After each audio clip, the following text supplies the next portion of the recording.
Good evening, good afternoon, welcome whenever you're watching, whenever you're listening. Welcome to Life's Important Questions, the show that is designed to ask the most important questions that there is. Today, we're joined by the amazing Shukeel Chohan. How are you, brother? Hey, I'm fantastic, Miles. It's a massive, massive pleasure to share space with you. You know what? One of my goals is to be connected with as many legends as possible. You know, how do you become great? You've got to be associated with great people. It's a big pleasure. The check is in the post for that compliment, brother. The check is in the post. So I've been told by Shukeel told me before we got on. He said I've been banned by Facebook at the moment, and so we'll see if Facebook come and I'm just gonna have a look out the window, see if the Facebook police. They'll be on your case. I'm police. Turn up at the house, like Line of Duty style, and kick us off Facebook. We'll see how we get on. But honestly, brother, it's a pleasure to have you on. So tonight, I want to talk about something that I think is always been really significantly important. I think you're an absolute master at this, and I think it's never been more important now when we're in this position that we're in, where our lives have been restricted from the face-to-face world, and we've got to be online. We've known that we've needed to move fully online for years anyway.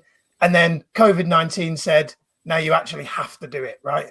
And I've seen in the past year and in the past several years, in fact, I have a perception that Shukeel is an incredible networker, does it from a really authentic place, knows how to really create the reciprocal benefit for networking and not like a what's in it for me kind of thing. And so that's really why I brought him on, which is to really selfishly learn from myself, but also for those of you that are watching that are going, how do I build a bigger brand, get more clients, get more sales? And I'm here to tell you that the number one way to do it is through your network. There's a saying which is your network is your net worth. Absolutely. So let me ask you, Shukeel, first question I've got, which is, why is having a great network, in your opinion, why is it so important? Look, there's a component in life called leverage. And the longer your lever, the longer that leverage and the more weight you can put on that leverage, the better the result on the effort side, the more that comes out on the other side.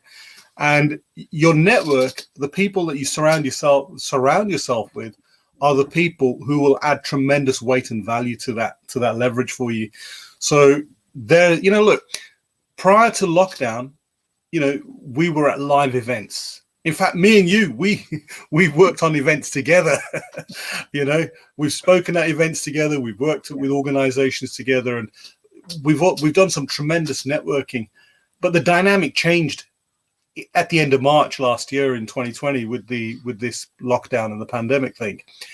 And it really, really became very critical from that time, because I was at events like yourself. I was either at events or running my own events every single weekend. I didn't have any weekends to myself.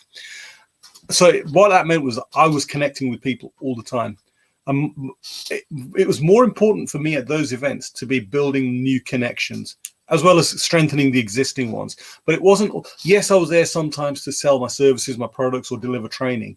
But the more important aspect of that was, what am I building? What am I building out of these connections? What connections and what strength am I creating out of these connections? When all of that, the rug was pulled on all of that. And I thought, what the hell do we do? Because I could see at the time, I didn't believe this thing about 3 weeks. I knew that this is going to be a long-term situation. We're going to be locked down. Because I remember that's what they said, 3 weeks. Yeah. And a year later, we're still here. We're still here. Yeah. So, yeah, I mean, for people who don't build connections, they're either very fortunate to have people knocking on their door, or they're missing out. They can only be, in my mind, it's very simple. It's black and white. There's very few options. They're either missing out on business, or they've got people banging their door down for their business already. And usually it's not the latter. Yeah. What are some of the common mistakes you see people make when they're like intentionally going, right, I want to build a network? What are some of the common mistakes you see people making? Well, look, yes, we all want to, if we're in business, the whole objective ultimately is we want to make money. But the mistake that I think people make is there's a couple of mistakes, and I'll just run a few of them by you. First of all, people come in like a bull in a china shop and they start hammering people with their products and their services. And then they get disappointed when people don't buy. Like trying to get married on a first date. Yeah. I mean, you've got to do a bit of, you've got to do a bit of dating, haven't you? Yeah. And you've got to have that that bedding in period, and you've got to get people to you've got to be in a position where people want to start liking you. To be, you've heard of the old thing, like, know, and trust. Yes. That is still very relevant. Yes. Especially, when you're in a new setting. And especially in the online space, because people are finding it harder to get to know people. If me and you are face to face in a room, it's so much easier for us to get to know each other because we can see the body language, we can see everything. Over the Zoom, I mean, I would say 90% of us for the last year have been meeting people on Zoom, and it becomes a little bit harder because you lose that. A big element of that because we can only normally see from here and above, and we're only seeing it. We're only registering in 2D. We're not seeing the whole concept. I can't physiology and all of that physiology. The smell, the sweat, everything. Yeah. All of that has just disappeared. Yeah. So it means your senses are going to be sharp, and you've got to be a lot more focused on creating connections. So the other thing that people then do is they get dejected and they don't stick to it. So I've been, to networking events, and I run my own networking group as well, where I've had people who didn't come back. They loved the experience. They didn't come back and when you ask them sort of why was that? Well, I didn't get any business out of it. And I'm thinking, you don't understand. What did you give?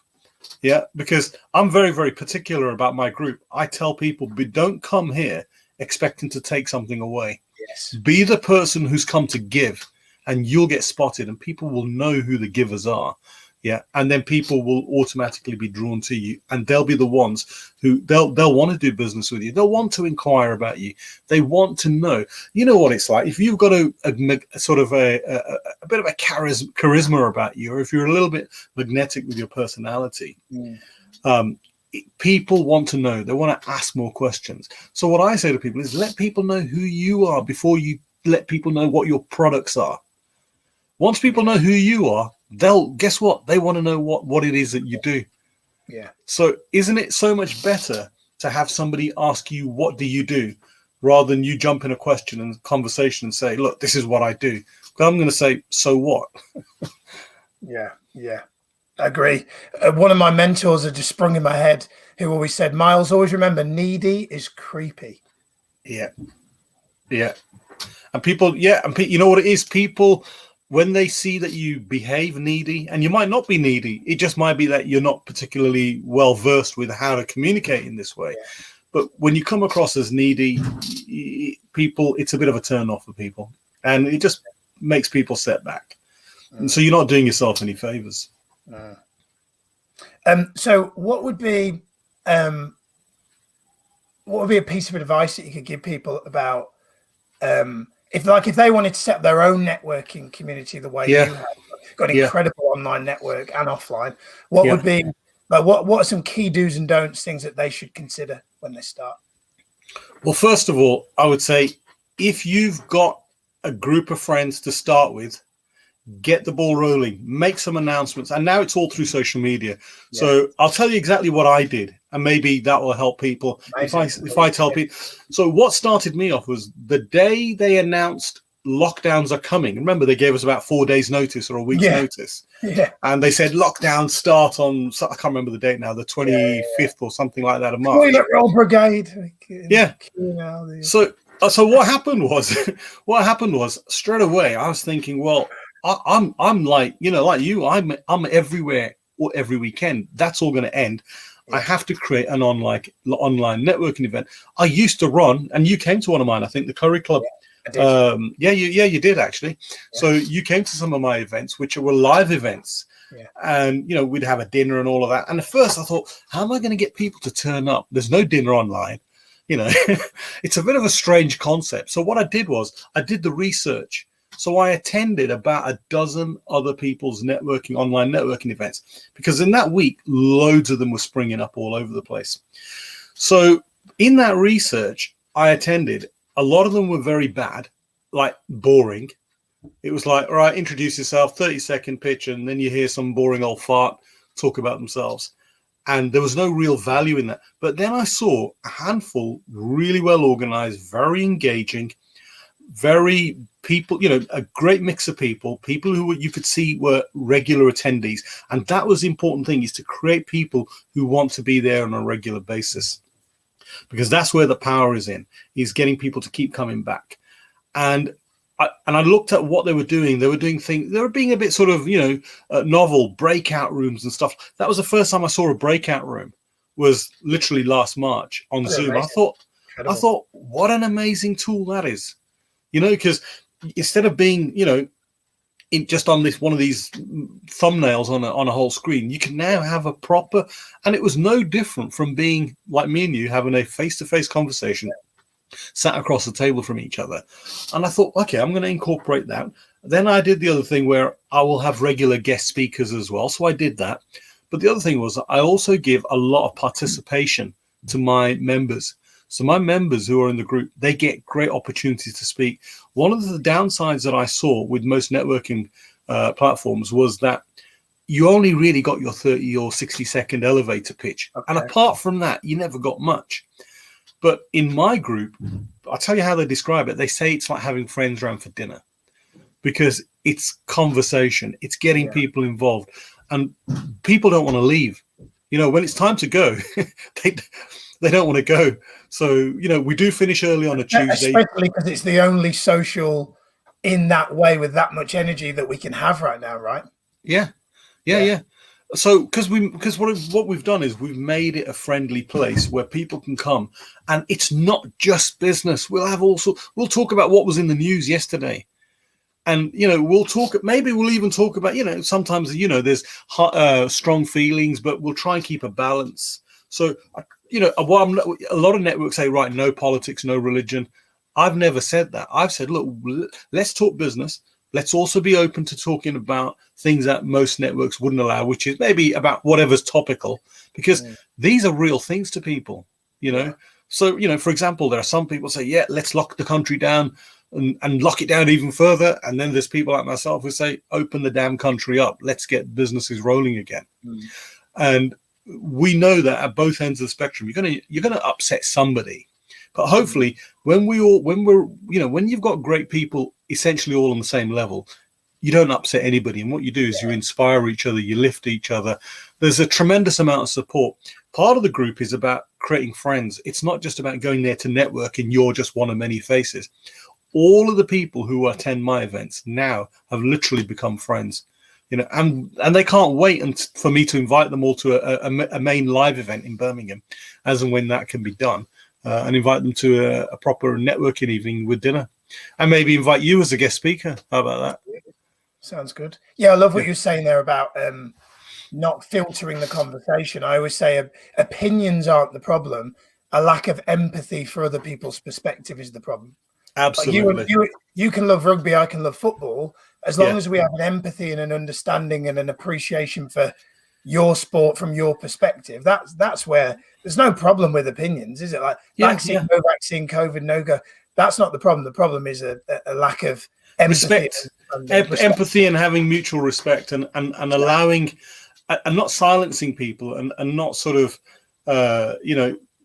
basically, being open to everybody. I think that for me that's been very, very important. To allow conversations for everybody to take part. What's one thing you wish you'd known if you were like going back to the beginning of your entrepreneurial journey? What's something I wish I'd known that back then? I tell you what, my biggest downside is tech. I'm 53 now. I'm going to be 54 in October. One of the things that I never really immersed myself is computers and technology and stuff like that. although I've been very Can you tell, those of you that are watching, can you tell by the files in the background? Look, you know what? I knew you were going to pick up on that because you're thinking, what's all these paper files? That's low tech. That's my hard drive there. 1995 tax returns. Yeah, and there's more over there. And I tell you what, it's so funny because I wish I had embraced technology, but you know what? Considering I knew next to nothing, some people can't believe. They say, "No, you must be good because you're always on Facebook Live."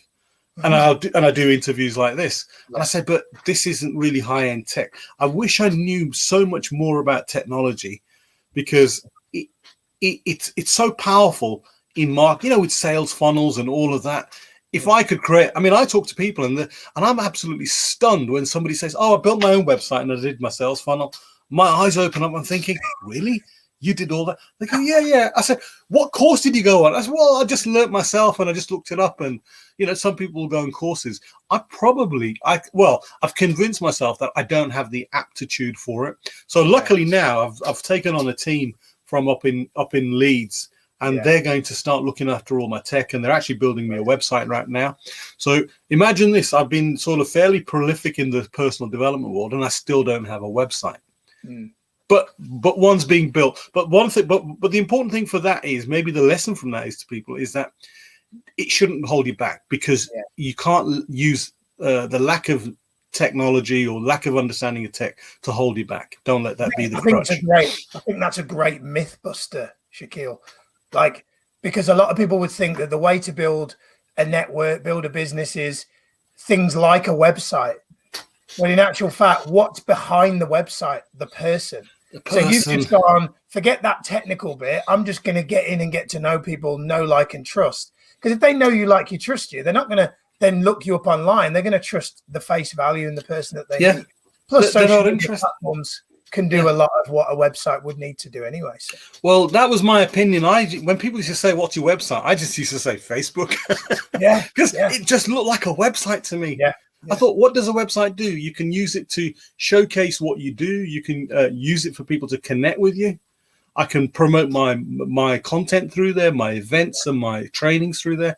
Well, for me, it just did everything that. But maybe that was my lack of understanding. But also, I just never let it hold me back from getting on with it. It's good. What's been your biggest business failure? One that you're willing to share? Something that you go, "Yeah, that was a big failure, but actually, I learned something amazing from it." Oh God! I tell you what. Just at the beginning, when I was came out of financial services about 6 or 7 years ago, and just getting onto social media, I thought it'd be a good idea to open up a eBay shop. And I was selling tracksuits and sportswear and hoodies and stuff like this. Okay. And I had no idea. Like I told you, I had no idea of what the tech situation was. So I got a local lad. He was a student. My kids were too young at the time. And I said, he came through a recommendation. Oh, he manages eBay accounts. To be honest, he didn't have a clue, because I didn't have a clue. I didn't know that he didn't have a clue, but he sounded smarter than me. And I trusted his word. I didn't do my own research. He ended up, I was doing a lot of sales, and it grew very, very rapidly. I was sending out 30, 40, 50 parcels, 40, 50 sales a week. Wow. Of sportswear goods. So there'd be like 2-3 kilo packages, 40 or 50 of them every single week, literally from day one. But because it wasn't managed and I wasn't overseeing things and I wasn't involved myself, he let a lot of the payments slip. There were refunds and chargebacks, and he thought, I'll never find out. And he just didn't. He wasn't doing anything crooked. He was just negligent. And I didn't. By the time I spotted it, was too late, and we owed. Was it PayPal? Thousands of pounds, huge amounts of money, and obviously eBay and PayPal then shut my business down and left me with a huge amount of money owing. And this young lad, he was only 18-year-old, was never to be seen again. And I think be very, very careful with the help that you take on. I think make sure that you do proper research, that the people that you take on, there are things you have to delegate, but I think you have to have a responsibility knowing that the people you delegate to, how do you test them? And I think you've got to speak to other people. You've got to get more advice from professional people. Yeah. So if I went back again to do that, and I wouldn't now, because I hate eBay and PayPal as a result of that, because I think they treated us very unfairly as well. Because there were so many things that I learned afterwards, that with chargebacks, if somebody makes a fraudulent claim, and in 1 week, thousands of pounds worth of stock, there was a gang that had, I think, swiped us and claimed back all this money. And so I was left out of money and out of stock. I think just do the research. I went into an eBay business on my own I should have done an eBay trading course, really. Yeah. I think I heard Ryan Dice say in his business, he's not the doer of things, but he understands everything. Yeah. So all the little things we've just spoke about, like we don't have to do a funnel, or we don't have to do the eBay sales bit, but understanding everything conceptually. Yeah. So that if something weren't going wrong, we could spot it. Well, I was the opposite of that. I definitely wasn't the doer of it, and I definitely didn't understand it either. So, Hey, so that was a big mistake for me. Yeah. Who's the most influential person in your life, or has been, personal and also business? In business, I would say the very first person who influenced me was Jim Rohn. I was a 17-year-old kid in 1985, and I met Jim Rohn. And most people are pretty staggered by that. He died about 12 years ago, and you'll know because you're on the Tony Robbins scene. Yeah. He was the mentor and employer of Tony Robbins when Tony Robbins first started. There'd be no Tony if there was no Jim. Absolutely. So Jim Rohn was one of the great pioneers of the personal development world. And what happened was I'd actually signed up to a network marketing company called Herbalife that did health and nutrition products. Yeah. I lied about my age. You had to be 18, but I was 17, so I put down 18. And then the very next day, we had to go to London to this massive conference with, I don't know, like 1,500, 2,000 people there. And there was all these millionaires on stage back in 1985. And they were quite exciting to watch because they were like young. They were like people in their 20s and 30s earning 100 grand a month, which was just unheard of back in those days. And then they've announced, we've got our sales director coming on. And he came on stage, and it was this gray-haired old bloke. And I thought, I'll give him 2 minutes. If not, I'll get bored. I'll walk around London and have a look. And but this guy had me gripped and mesmerized. He was unbelievable. I was blown away by the wisdom he was sharing. It was incredible. And then 11 years later, by the way, he was the sales director of Herbalife, and that was his link there. And what happened was, 11 years later, I was now in financial services, and we had a presentation, one of these previews. They came with the video cassette VCR, and 2 guys came and did a presentation in front of 50 guys at the sales office. We were in the city centre in Birmingham, and we were all gripped by this great big giant American on the video, 6'7", smart start. He was all suited and booted and braces back in them days, and I was dressed just like that in those days. Chalk striped suit, big kipper tie, and red braces, and he dressed exactly the same back in those days. Yeah. And they said, look, you've got to go and see this guy. And then when we did go there, it was a one-day event. It was only for salespeople, and Tony Robbins did he put it up on screen, like his past history, and he said that was my mentor on this huge cinema screen. I looked up and I thought, oh my God, that's the same guy I met 11 years earlier in 85. And that's when it was only 11 years later I realized in whose company I had been, and why Jim Rohn had such an impact. Because in all those years following, I still didn't know he was a big name. I'd never looked him up. I'd never had any reason to, or, it was just after that.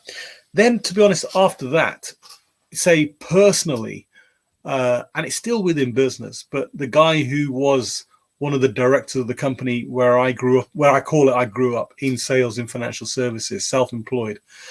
His name's Patrick J. Ralph. He lives in South Africa now. What an incredible human being, somebody of incredible integrity, but the work rate of a machine. And even when he got to sort of, the director level on the board and everything, he still worked harder than everybody else. And I was blown away by that. Where imagine you got this guy, he has a chauffeur-driven car. He comes to the Birmingham office. He was based in Liverpool. He sees that my client could do with a cup of coffee and offers to bring a coffee to my client. I mean, that just doesn't happen. Yeah. But what I learned from him, incredible, in terms of all the sales skills, the business skills, everything that I've deployed and employed over the decades now in the work that I do as a sales trainer and a speaker trainer, as a communication skills expert. Everything, all of that came through him and his team. Amazing. Absolutely amazing. Love that. Amazing stories. Last few minutes, quick fire round. Yeah. I've got some quick fire, silly questions I want to ask you. Early bird or night owl? Oh, night owl. Like it. Sweet or savory? Sweet and savory mixed. I've got to have both. Yeah, I mix them up. I'm known. I do have a sweet tooth. I love my chocolate, but I also am known for mixing my sweet and savories. Amazing. If you're having dinner with 3 people alive or dead, who would you pick? Who would I? Jim Rohn, Muhammad Ali, and I tell you who I would pick. It's a character that goes back 1,400 years, Imam Ali. Wow. He was the successor of the Prophet Muhammad, and he was a great warrior. Wow. And he was a phenomenal warrior. He led all the battles of defense back in 1,400 years ago. And when he turned up to battle, sometimes the battles were won just by his presence. Wow. And people just knew that this is not a man we go to war against.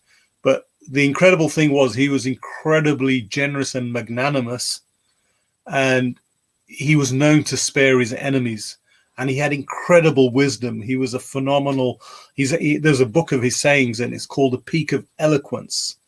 Okay. And his writings are on the par of Shakespeare and stuff like that. Wow. And actually great scholars today read that book. It's called The Peak of Eloquence. The Peak of Eloquence. Yeah, it's absolutely phenomenal. And he would be the third person on that list there. Wow. What a curry club that'd be. That would be absolutely phenomenal. If you could have a billboard, massive billboard roadside anywhere in the world, what would be the key message that you'd want on that billboard? Step up and play a bigger game. Don't be afraid. Claim your space. One of the things I often say to people when I'm coaching and working with people is claim your space. Everybody has a right to their space. Here's the problem. Most people don't step up. That's something I know you know very well with the people that you've worked with, all the coaching you've done over the years. People fail repeatedly to claim their rightful space. And people don't understand it's their human right to step up and claim their space. It's not something that you have to ask, or it's something that you have to wait until you deserve. That is your right already, and it is your right to be known. It's your right to step up and claim your space. It's your right to get exposure for who you are, and it's your right to promote. I mean, it's literally, it's your time to show off. It's your right to enable to have that space. Nobody should hold you back. But here's the thing: most people hold themselves back, but they actually think other people are holding them back. Love that. What advice would you give to your 18-year-old self? To my 18-year-old, right? Take all the opportunities. This PG. Yeah, PG. Okay. There's a few bits of advice. Is don't waste time. I think there were a lot of times where I was procrastinating, and you always think there's going to be time, but there isn't. The time, every second that goes is a second that will never ever come back. Yes. And so what happens is, I think as you get older, and I'm now past the halfway mark to my Queen's letter. Okay, so I've got 47 years to go, and I'll get a letter from the Queen. The time that is going past every day now seems to go past in half the time as it did when I was 18. And I think where an opportunity presents itself, take it, pursue it until you've absolutely rinsed it and can't do anything more with it, because you will. The painful thing is living in regrets. Nobody wants to live in regrets and say, I wish I did, or I could have done. You know, I could have bought Bitcoin at £1 each. I thought it was a con 10 years ago. You know, and I had a friend who said, just put 10 quids in. Imagine the difference it would have made. If I just put a tenner on Bitcoin 10 years ago, I'd be laughing. Yeah. Last question. Based on the fact the show is called Life's Important Questions, what is the most important question that you think a person should be asking themselves right now?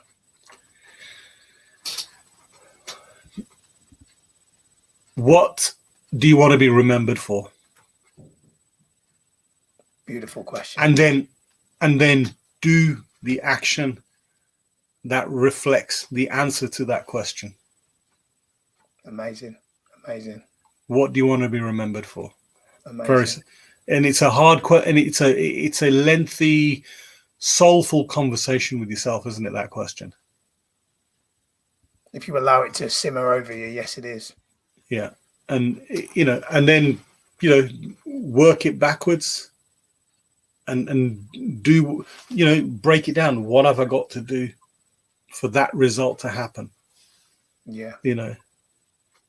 And I think that's the bit that makes the difference, is when you actually then break it. Because unless you break it down and decide, how am I going to get there, most people generally don't. Amazing. Shukeel, it's been an absolute pleasure. Thank you for being on Life's Important Questions, my man. Miles, it's actually my pleasure, because I've been waiting, because I've seen all these fantastic people you've been interviewing. And I'm thinking, when am I going to get my chance? When am I going to get my chance? So I've looked at some of the guests you've had on, and I just want to congratulate you on what you're doing. Also congratulate you for, you've got a little baby that's growing up as well, which is absolutely fantastic. And I can see the pleasure on your face every single day, and the absolutely amazing stuff. Been a great pleasure being your guest, my friend. Looking forward. Thanks for being on. Take care. Big love.